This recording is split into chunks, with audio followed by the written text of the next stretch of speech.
Morning guys, as most of you are aware, friends on my TikTok, I work for a DPF cleaning company based down in Kent.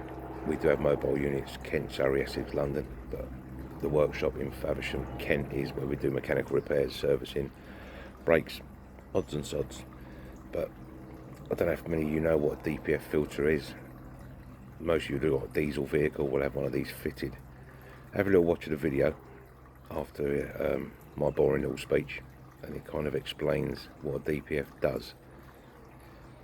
Alright, take care guys. Stop driving me for just 2 miles to buy milk and turning the engine off. Seriously, you are slowly choking me to death. I am your DPF, your diesel particulate filter. My only job is to catch all the nasty black soot coming out of your diesel engine so your car doesn't blow toxic smoke into the air. But here's the thing. I am like a self-cleaning oven. To empty myself, I need to get incredibly hot, over 600 degrees Celsius, to burn all that trapped soot into tiny bits of ash. This process is called regeneration. But to do this, your car needs to run continuously at motorway speeds for at least 15 to 20 minutes. When you only drive short distances around town, the engine never gets warm enough. The soot builds up, traps inside my honeycomb walls, and turns into a thick, solid black block. Soon, a terrifying warning light will pop up on your dashboard. Your car will go into limp mode, lose all power, and you will be facing a massive 1,200-pound replacement bill at the garage. Do us both a favor. At least once a week, take your car on the motorway, give it a proper Italian tune-up, and let me breathe. Share this with every diesel driver you know.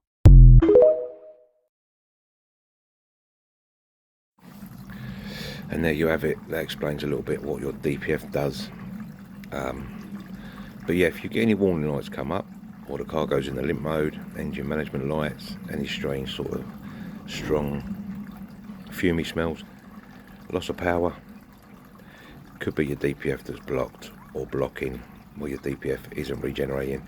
We do have mobile units that come out to you, so don't go down the route of replacing the DPF as a first instance.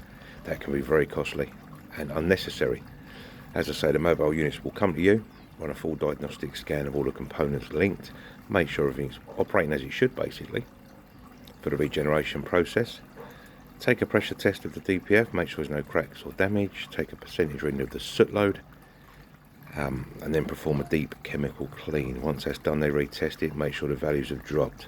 You then get a full report emailed over with pictures of the diagnostics, and if the technicians find anything untoward, anything's faulty, they will run through that with you so you know your next stage in the process. But yeah, anyone needs any help, look us up online, DPF Experts, or drop me an inbox message and we'll look after your TikTokers anyway. Alright, stay safe guys, speak soon.